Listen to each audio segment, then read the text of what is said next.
Hello दोस्तों, आज के इस नए वीडियो में आपका स्वागत है। तो इस सॉन्ग का एपल प्रोजेक्ट एंड नोवा स्टेक देने वाले हैं, जो बहुत ही ट्रेंडिंग में सॉन्ग चल रहा है। दोस्तों आप टाइटल और थंबनेल देख के समझ चुके होंगे, थोड़ा सा सुना भी दिए हैं दोस्तों। और वीडियो में बने रहो, वीडियो में 4 स्टेप पासवर्ड मिल जाएगा, जो स्क्रीन पर कई बार भी शो हो जाएगा। और आप लोग ईयरफोन लगा लीजिए और इसको बेसिंग के स्टाइल में, और जो है आप लोगों को वीडियो में दिखा देंगे कि किस प्रकार से पैटर्न बनाए हैं दोस्तों। तो आइए आप लोग को सुना देते हैं। आप लोग ईयरफोन लगा लीजिएगा दोस्तों, तभी बेस समझ में आएगा दोस्तों। तो चलिए आप लोग को सुना देते हैं, बाकी आप लोग कमेंट में बताइएगा कैसा है कैसा नहीं। चलिए सुन लीजिए।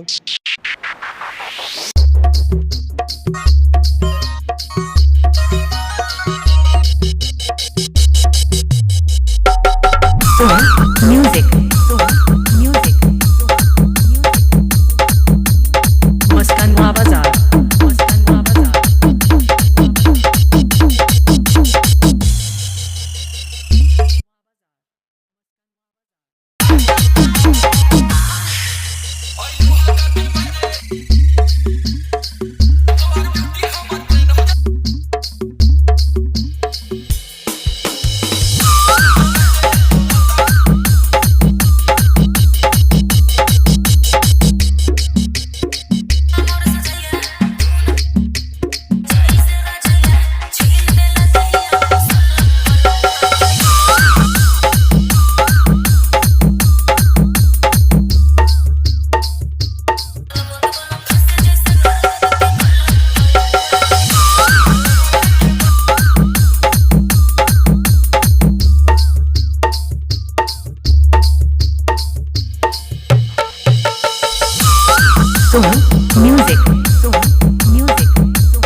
म्यूजिक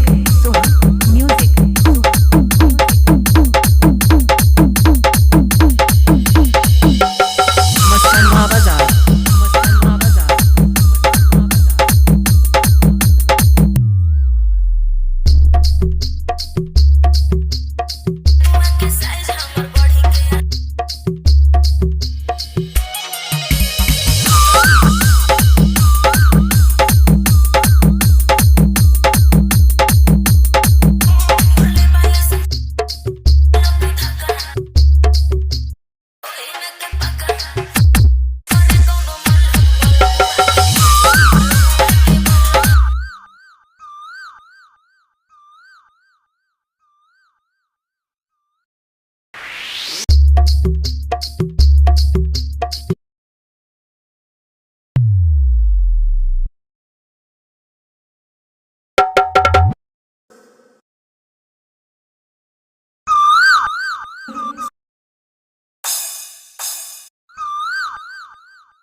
मस्कनवा बाजार, मस्कनवा बाजार। तो दोस्तों फाइनली हमारा रिमिक्स कैसा लगा हमें कमेंट में ज़रूर बताइएगा। और जो लोग नए जुड़ेंगे प्लीज़ चैनल को सब्सक्राइब कर लीजिएगा दोस्तों।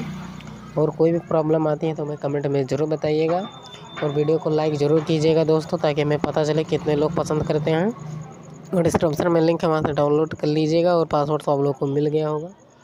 तो चलिए मिलते हैं नेक्स्ट वीडियो में दोस्तों।